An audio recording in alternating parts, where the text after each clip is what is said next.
Okay, ready to do this? Oh, absolutely.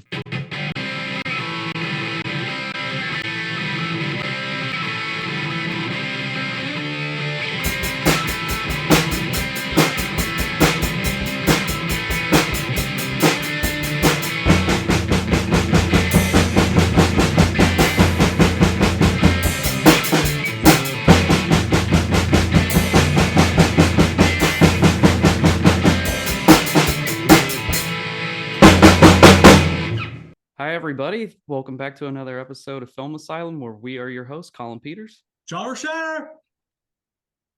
And Jeff Manfred. Sorry, guys. I'm just having difficulty controlling the volume of my voice. It's a different movie. Yeah. We're not talking about Austin Powers today. We're talking about I know. Fuck, I Can hate you you, hear John. me? Do you want a date? Yeah, that's kind of similar, actually. Yeah. I gotta throw more of my body into it in order to really feel the character. I also need more stitch marks, so I'm a little short on that. We're going to be talking about 1990s FrankenHooker. This is a horror spoof from the early 90s. um, Oh, it's God. basically a spoof of Frankenstein, but it's actually more of a love story. And it's not really about the monster. It's more about the doctor creating his fiance who died tragically in was it a lawnmower That was entirely accident? his fault. In his defense, he did tell her not to stand in front of it while she's holding the remote control. So Oh it's my a, like, God. This that's the title of this movie, Frankenhooker. I mean, we talked about like I thought we were going to be discussing like grindhouse movies or a little bit of Robert Rodriguez and Quentin Tarantino. No, we're talking about Frankenhooker. That was a suggestion, but then as soon as I said, "Hey Jeff, I finally saw Frankenhooker," he was like, "Want to talk about it?" Just like that. yeah.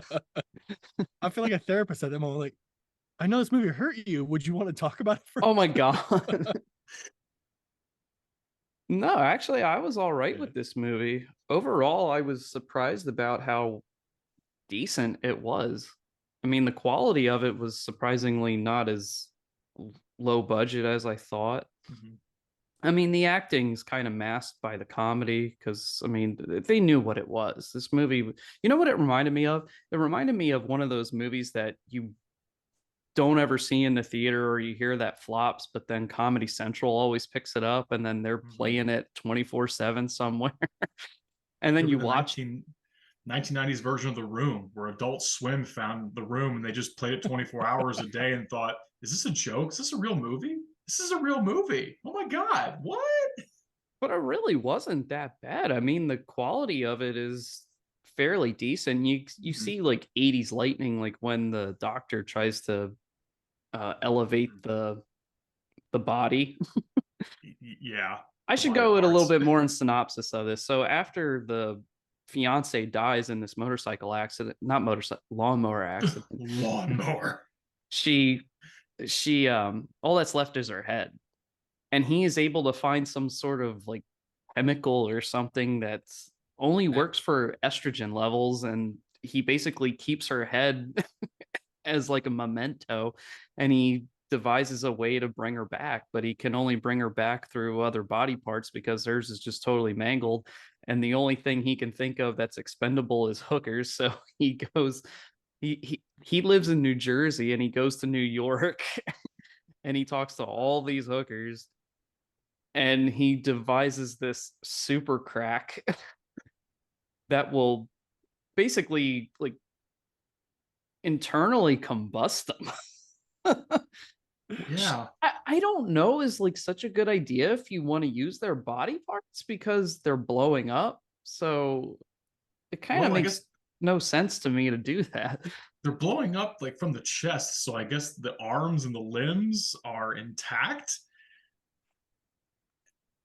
It's just I a don't know weird what he used coincidence to. because it's a movie that it all works out. I don't know what he Yeah. used to compose the parts of the chest because there's nothing left. Because I've seen that explosion scene and it's pretty intense. They loaded a lot of pyrotechnics in those mannequins. Oh my gosh. Yeah, I the think mannequins are ridiculously fake, but it's fun. Well, I yeah. think the one that I laughed at the most was the girl reaching for the door and she's on all fours and all of a sudden she like explodes from like her stomach. I'm like, what is going on? It's like, do the same people that work on Leprechaun movies work on this? Because that's what it reminded me of. Oh my god. It has that kind of quality to it where it's not Mhm. really terrible, but it's not A-list, treatment. No, yeah. But I mean, I mean, the yeah. clarity of the pictures throughout the whole movie are really good, so it looks like they actually had some sort of, care to the film. I mean, yeah. I mean, the budget was $2.5 million from what I understand. So it's not like they had nothing to work with. They did have a couple million to work with. So yeah, there is some good production quality. In fact, the mannequin explosion scene is actually the best edited because the way the hookers explode, they actually are molting in a position and the mannequins are twisted to where they line up. And then the editing is actually pretty good in terms of capturing their movements, their last moment of breath before they blow up. I gotta ask, when was the first time you actually heard of this movie or have seen this movie? A I week think ago. A week ago. Never heard of this movie until you guys mentioned it last week.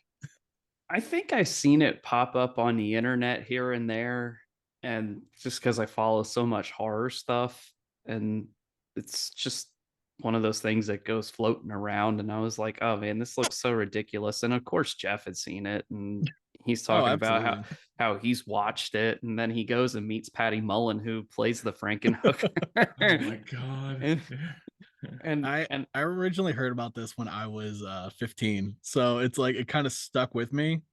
And I thought it was funny because like being a big Frankenstein fan, it caught my interest. And I was curious because what the fuck is a Frankenhooker to begin with? Well, I actually went through a couple different titles. I think it was originally trying to be called like Franken Sluts, Oh Franken my god. Whore, and then they settled on Franken Hooker. I mean, it's a little more fitting than anything out there. Yeah. more PC, I guess. I Well, don't know. actually, the more PC name would be Franken Sex Worker. Whatever. Yeah, that would be the more PC in this day and age. Franken Sex Worker would be more appropriate. But this is the 90s. It's the most 80s movie trapped in 1990 because it's that period where we can't let go of the 80s even though we're moving on to a new decade. We don't really know what 1990 is. Is it still part of the 80s? We're not really sure, but we don't really care. We got that a lot though, even from other decades where if it basically was a thing that wasn't broke, don't fix it, and then it transitioned and throughout the decades, as time and technology moves on, it develops. But if you ever notice in the late 80s, we were still having some of those like still kind of like rough cuts of film, and then towards the late 80s it started getting really clearer, more serious, and then it kind of transitioned into the 90s where we had this like better style production from a lot of those movies. And then when we got to the 2000s, as more digital and CGI was starting to become involved with it, then we started seeing a different transition in the For better or film. worse. Yeah. Tell you the truth, I kind of miss the 90s style of films and a little bit of them, like the more raw, independent look. I still feel like that's more filmmaking, like when we go to Mahoning and you see films still on film on 35, Yeah. you still get that like real film look. And You can tell what's film and what's digital. yeah, really, I mean, like just watch a movie like Batman 89 still has like some raw 80s film look to it, but say like a movie like Batman Returns and then you watch Batman versus Superman or The Batman, you can tell it's more in like a deep 2000s era or like a digital era, if you will. Yeah. Yeah. But no, there's a certain charm to Frankenhooker that I like about it, where it is still, like you said, John, like very 90s, and so you can't tell if it's like 80s, 90s, especially the look of New York. Yeah. That's still carrying. Like I think the Batman uh, advertisement in Times Square is still hanging up, like in Jason Takes Manhattan. It's like, oh The damn. I the kind of funny thought thing that Jason was going to show up at one point in this movie. Well, the funny thing about all that footage is they drove around in a van and had the door open while they're filming it. So like they did I like can three see that. passes to get like everything they needed, and then the hookers realized what they were doing and like scattered. I can see that. I can see that. Um, but out of all the movies of Frank Hindenlotter that I've seen, this is by far one of his best ones. Like previous to this one, it was Basket Case and Brain Damage. Basket Case. Yeah, Basket Case kind of, I was like, I'm fucking done. Didn't they make a couple sequels with that one? Basket Yeah, I Case, had like Basket two. Case 2. Oh, two. Okay. Yeah. So Wow. it's like, I'm like, really, even the first one, like, it doesn't need a sequel. Well, we also got to talk about how majority of this film is actually not doesn't really have the Patty Mullen, FrankenHooker in it a whole lot until the last 20 minutes of the film. Yeah. It's really about how the doctor is, or he's not really a doctor. He was like a genius who dropped out of college. He didn't feel like he wanted to be a doctor, Yeah.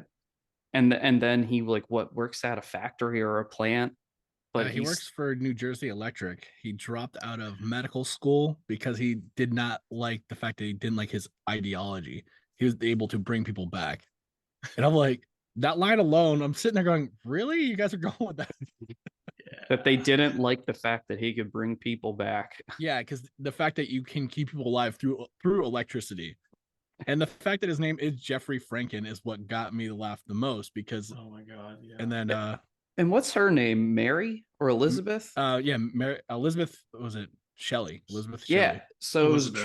Elizabeth. Yep. so it was a tribute to Mary Shelley, Yeah. And there's who was Mrs. Shelley in who the was the movie. author of Frankenstein. I don't know Yep. where the fuck they came up with Sorrow. I But he's know. like the main antagonist. He's the pimp. If I don't even know if he's really a pimp. He just kind of he doesn't have the traditional pimp look, or He could be a pimp in training for all we know. I'm not yeah, I mean sure. bodybuilder drug dealer who keeps his hookers in line by giving them crack. Exactly. And then And just then allows bathroom sex to happen. I mean, whatever. I mean, he brands his hookers with a Z too. That's He the does. this dude is Z. massive. I mean, like muscles on top of muscles for no reason at all. And you can tell he can't act. Like he literally looks like he was just a bodybuilder picked for the movie. But I will say this: you can tell he tried Um, from the compared to story some other people. from the story that I was listening to, that's exactly what happened. It was pretty much they were looking for a meathead, and Mhm. someone's like, "Hey, I know a guy." They found him. Told Yeah, you. I Yep. remember just watching it going, yeah, they just said, yo, you lift weights? Okay, get over here. You lift things up and put them down. Good. oh. But I But think that would kind of add it to the charm, though, of the movie just being more B, which makes it funnier. I mean, honestly, I would love to see it in 35 millimeter because of that charm. I know Mahoney had it at least once now, and the only reason I found that out was when I met Patty Mullen. The people in front of me had the poster from that night. Oh, no shit. Yeah, and oh, she was nice. like, "I didn't know this happened." I'm like, I think that'd been like a cool thing. Get her, Frank Henenlotter, and the dude that plays Jeffrey would have been a nice touch. That would be, yeah. Because this movie is filled with relatively unknowns. I've never heard of any of these people, and I think most of them went on to have like good careers as like voiceover artists for other projects or like some TV roles here and there. But I've never heard of any of these people until a I week rec- ago. I recognize the doctor. I think he was in RoboCop 3. Oh, That was about it. okay. I I hope see the keep pitch for this. It's like, do we have to join a movie that's called RoboCop? Do we have to join a movie that's called FrankenHooker? Okay, all right. Because I feel like after I saw this movie, this is the perfect midnight double feature with another movie I saw recently called Tammy and the T-Rex with Denise Richards and the late Paul Walker. I feel like those two movies go hand in hand. They both what deal with people that pass away. They get reanimated, one into a hooker, one into a Tyrannosaurus Rex, an animatronic Tyrannosaurus Rex, and they both involve the actresses talking to brains. Let me hold you up um, right there, John, because that was yeah. last year's last drive-in was Tammy the T-Rex and FrankenHooker. I, I had no idea.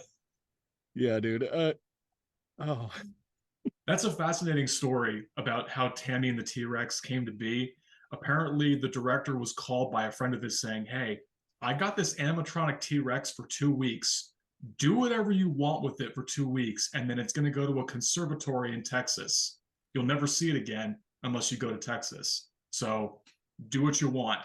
He wrote a script in 2 days. He filmed all the shots in 10 days and then got the principal actors to come in when the T-Rex wasn't around. I That's feel like that could be another episode now. That feel should like be another episode. I feel like that's the Ed Wood treatment, is what that is. Yeah, it Oh, is. absolutely. The movie was spawned from an opportunity. That's how it came to be. Oh my gosh. So, So yeah. what were your initial reactions watching FrankenHooker? I'm really curious. Mine or his? Both. Jeff, go ahead first. I'll go. Honestly, like I realized like quickly that it was a comedy. It wasn't going to be horror. But it was nice seeing the that it was kind of a love letter to Mary Shelley and Frankenstein. And you can see where they're pulling from, even like I would say the universal ones, trying to get the exact like electricity, I would say, I guess the columns they use, the stuff like that. And I thought that was a nice touch. But the one thing I laughed probably more than I should have was when he was drilling into his brain to help him think. Yeah. Yeah. What the fuck? It was He like didn't looking at flinch. this. She didn't bleed. Like, what was that? He didn't die. He No. didn't die. But apparently a hole in your skull will actually help you have a clear mind because it's releasing the pressure. Hence why in Ghostbusters, Bill Murray says that to Harold Oh, Ramis. That would have worked if you didn't stop me. Yeah. Wow. But as the movie goes on, I think it was the one-liners from Patty Mullen and Jeffrey that made it even better, because like everyone knows "Want a Date," because that was the first thing I heard, and I was like, what the fuck is this? And it went from there.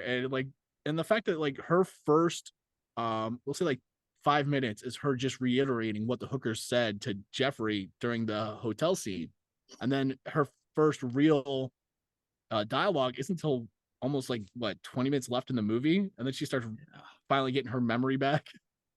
Yeah, after she gets reanimated again, because at that one point somebody punches her and her head falls off. Head falls like almost completely off, and lightning is shooting everywhere. So then Jeffrey like puts her back together, or just the head, and reinforces it more and gives her another jolt of electricity. Those giant like staples. Yeah, really lock her in. Mhm. Oh my gosh. When I first heard of this title, when you guys, I forget which one of you sent me the gif of the FrankenHooker going like this. Obviously, I'm like, this is obviously a comedy. There should be no horror elements whatsoever. If there are, it's always for humor. Like I said, had no idea this movie even existed until a week ago. So I was in for a surprise. But yeah, like the whole idea with her not even being revealed as the FrankenHooker for the last 20 minutes, I feel like that would irritate people. They would probably be like, why can't we see her sooner? Why couldn't we have like maybe introduced this character halfway through the movie, not towards the very end? I don't know, because I thought actually her scenes were really funny with her shouting and not being able to control the volume of her voice. I thought that was actually really funny. I believe that was actually a play on Bride of Frankenstein. The Okay. bride doesn't show up till the end of the movie, so kind of that Okay. concept Okay. kind of got that going. I guess some audiences probably wouldn't get that, but I do understand the whole throwback to the Universal monsters with the lightning, as you said, the architecture. I was a little weirded out the first scene where he's talking to a brain with one eyeball and his mom acts like it's nothing, like it's no big deal. Oh yeah, he's just doing typical talking to brain stuff and reanimation. It's no big deal. He's gonna turn out fine in a couple of years, right? He's got a girlfriend. She'll treat him right. She'll get him on the right track, right? No, she'll just die. And she's, I mean, and then obviously seeing the remote control with like the rabbit ears are basically 5 feet long to this remote control. everything is so huge. The crack has to be huge. It has to be giant crystallized fists. uh, I'm like, this is, yeah, all right, it's entertaining. I'll give it that. It's not boring. Oh my god. Certainly not boring. I'll give it that. Yeah, I mean, that my initial reaction to it was Jeff first told me it was a trauma film. I found out Oh. it's not. So I was like, "Oh God, a trauma film! Like, how bad is this?" And then I saw it. I was like, There's no way this can be a trauma film." And then, I believe it was as, actually just distributed by them after I found that out. oh, maybe they have the Maybe rights they, now yeah, to maybe it, they did. but at the time, I don't think they had anything to do with it because the quality was definitely much better than a trauma my film. Yeah. But like I knew it was gonna be something different, something Jeff would go out of his way to, to Thanks, watch. Dick. I don't shoot the messenger. You built that reputation yourself, not I me. know, dude. It's not hard. But I was always curious about it because this movie, like I said, was going around. It was obviously feeling like it was becoming a cult classic in the horror community. And I could tell it had to be a comedy just because the title was so ridiculous and the cover was Patty Mullen already doing the. So, and Jeff couldn't stop talking about it. And I was like, all right, I better see this or else he's going to just keep talking about FrankenHooker scenes and I'll have no idea what he's talking about. So I gave it a go. I found it online and I was like, it's really not terrible. I thought if scary movies aren't your thing, it would be a good thing to have on the background for a party. I mean, minus the prostitution nudity, which there really isn't a whole lot of. Yeah, it's Mhm. like very subtle. Not subtle. It's It's very light, tame. I should say. It's tame And compared to the name. very, but it's got good corny laughs to it. It's really nothing that I mean, I'm sure there would be some stuck up people that go, "Oh my god, this movie's so stupid." But at the end of the day, I really don't think it was all that horrible. I mean, I think the funniest parts were when Patty Mullen became the monster Yeah. hooker, and like initially doing the face and the want a date? You got any Yeah. money? Want a date? And she's just screaming and yelling it, and it's just like you said, Jeff, just like taking over the whole hooker persona. And I was kind of confused at that because I was like, well, it's still her brain. So, but maybe I am looking into it too seriously at I that think you're point. looking too far into it. Yeah. Oh my At first, god. I was a little disappointed with the last 20 minutes of her just being the monster in it. But then again, at the same time, I thought the movie went by pretty fast. It didn't feel like it was an hour and 20 pushing an hour and 30 minutes either. Some of the jokes and like you said, Jeff, the one-liners really stuck out. And I enjoyed them the most. I think Patty Mullins were the best. Like overall, really, she was the best part of that Yeah. movie. But I mean, overall, I gotta say, like, I wasn't disappointed with it. It's not something that I think I'd rewatch over and over again, but to just be like, yeah, there it is. It's a movie that exists. I've probably seen it probably 6 times, and it probably 3 times in the past like year. I definitely have like gone back and rewatched scenes that were some of the funnier ones. Mhm. Like the one a date always gets me as soon as she Yeah. gets reanimated. And then Yeah. when she goes, got any money? And Jeffrey's like, no. And just right away, she just smacks the shit out of him. When she's like in Times Square just screaming that, you want some action? And how everything with her turns purple, like her hair and nails, and her face is like purple as a theme. I'm wondering if it's because of the formula that he used, because it was a purple liquid. It kind of just transferred Uh, over, I guess. that's I guess, yeah. I mean, I'm kind of glad it was like that though, because it adds another layer and it makes the character stand out more too. Because Color if palette. Yeah, because like it's kind of like when you watch Boris Karloff's Frankenstein and Bride of Frankenstein, those characters stick out. And then you watch that shitty Frankenstein with Robert De Niro, and it's like it's just a reanimated guy. Hmm. Like it You doesn't. wouldn't shut up. Yeah. Yeah. I will say this though, that the most book accurate version of Frankenstein was from Penny Dreadful, or Frankenstein's monster, I should say. It was Oh, from the okay. show Penny Dreadful. It's a good Yeah. show. I like that show a It lot. was a good actually. show. Yeah. But that was probably the most accurate to the book that Mhm. described the monster, right? Wouldn't you say, Jeff? I know you're a Frankenstein fan. I would say that one, and obviously the Robert De Niro one was pretty close too. That was the crazy part about it. Yeah. But he I didn't can have the admit that. long hair. Remember? No, The it monster was does more or have less, long black yeah. hair. Yeah. I was thinking more or less the story rather than the look. Oh, The yeah. story beats, yes. I correct. meant aesthetic more Oh than yeah, anything. definitely Penny Dreadful has the closest. Mhm. Kenneth Branagh, I thought was good in the movie. So I mean, he was like I think he was the bright spot in that film as the Doctor. But I mean, as far as like the look, like I was saying with Patty Mullen goes, I think they did it right because it made things more fun. And I mean, it's so obvious that something's fucked up with her, but yet there She's are got a guys, white face. I mean, but yet there are guys who are still like, yeah, take me to the room. And then, like, as they're getting some action from her, like she electrocutes them and they blow up. Yeah, I guess that transfers over because of the super crack already in the system. yeah. So it's like a mix of super crack and lightning that He is just wanted to look past the fueling stitch her. marks all over her body. It's like, okay. Oh my Her gosh, head just wasn't sewn attached.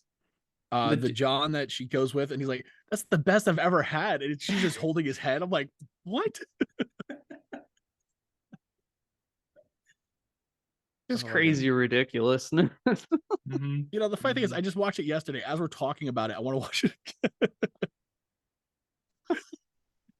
Probably just the last 20 minutes, but Yeah. I remember saying to my girlfriend, "Oh," she goes, "What are you doing?" And I said, "I'm watching this movie called Frankenhooker," and she goes, "Have fun." That's the next text I get. It's like, okay, I'll talk to you later. Bye. I thought No, you were it gonna be wasn't like, like that. I thought you were gonna be like, "Oh, Jeff probably told you to watch it too." Kind of. Kind of. I think she's still scarred from Chopping Mall. Dude, Oh my I still love that movie.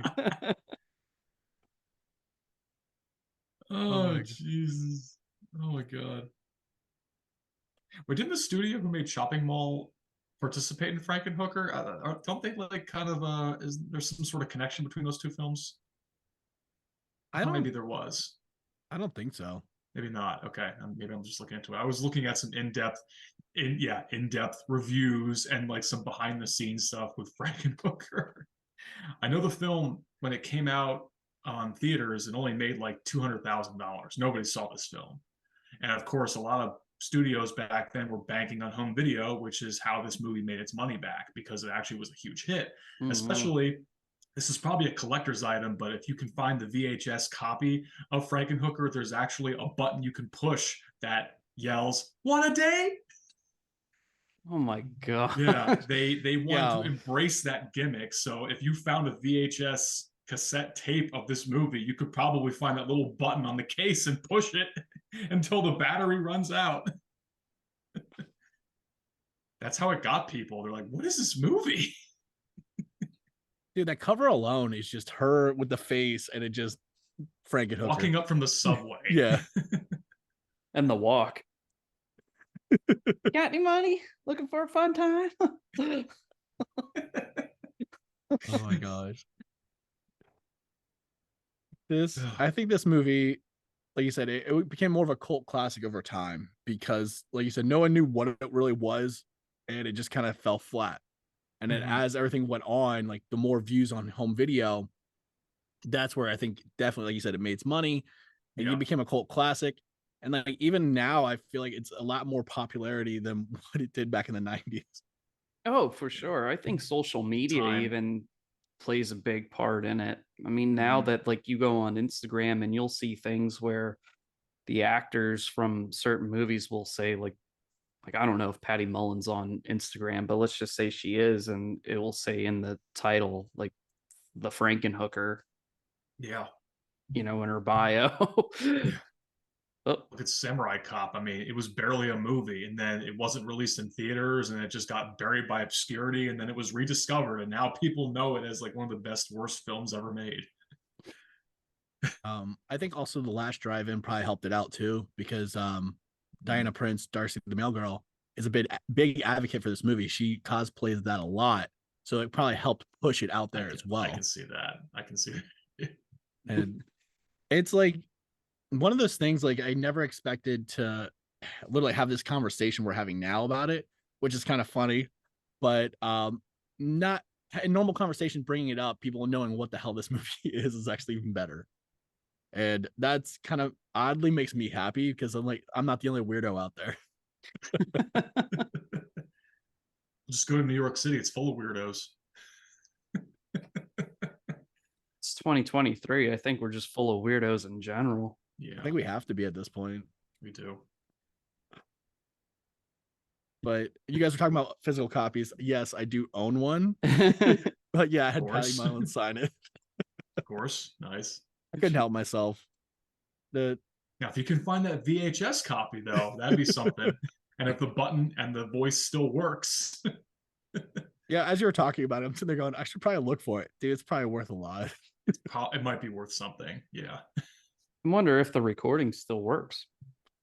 Probably not after that many years. Everyone pressing that button, just like you said, the battery died. It'll get overused. Yeah, unless you want to try and replace that battery yourself. Good luck with that. I don't know how that works. Or the recording itself. Yeah. So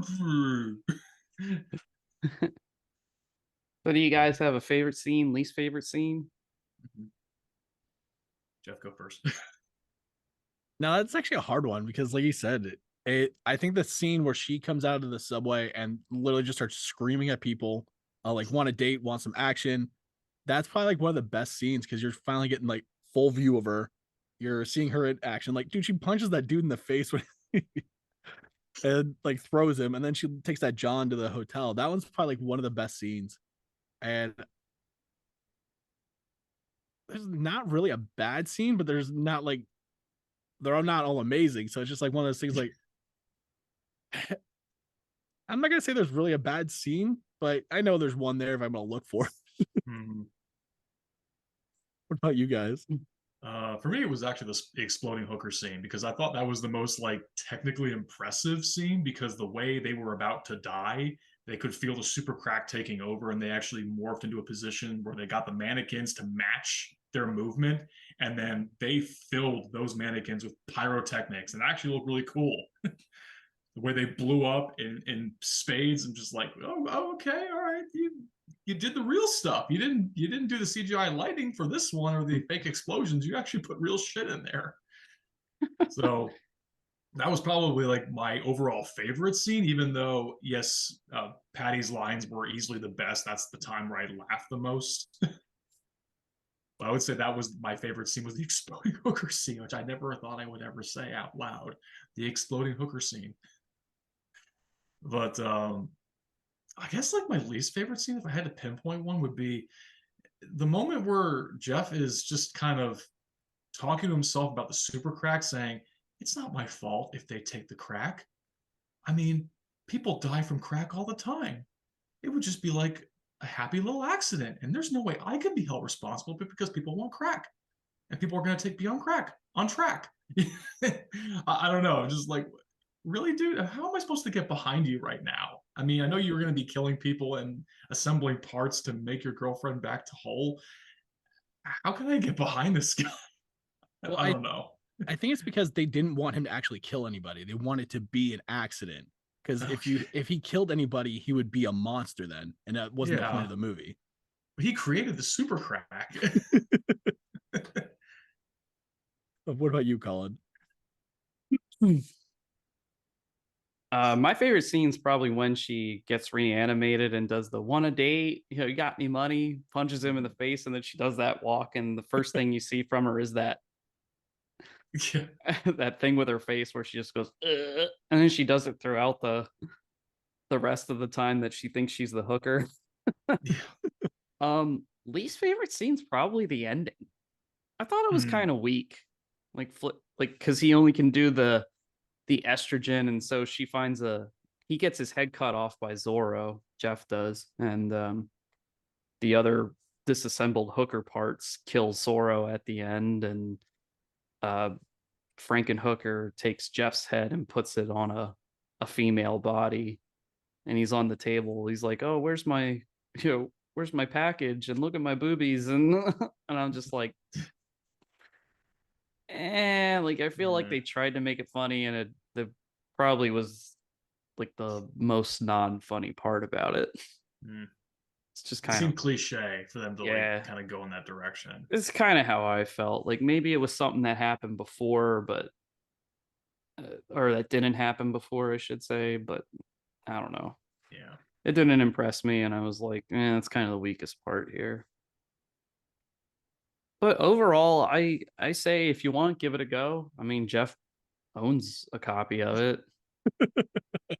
I wouldn't, but Why do you sound disappointed? Like you knew it was gonna happen. I'm not disappointed, but I'm just like, I mean, I'm just telling people my prerogative of But yeah, I say people give it a watch, if especially if horror's your thing. It's not the most like gut busting funny movie, but check it out. Yeah. They tried. Yeah. One person clearly tried, Zorro. But You guys have anything Yeah. else to add? I'm good. Okay. Want to All find right. that VHS copy. Give it time. So I guess with that, we shall sign off. This is Colin Peters. John Rashetter. And Jeff Manfred. Thank you all once again for listening. Stay safe. Stay crazy. Please, somebody help me. Oh, yeah.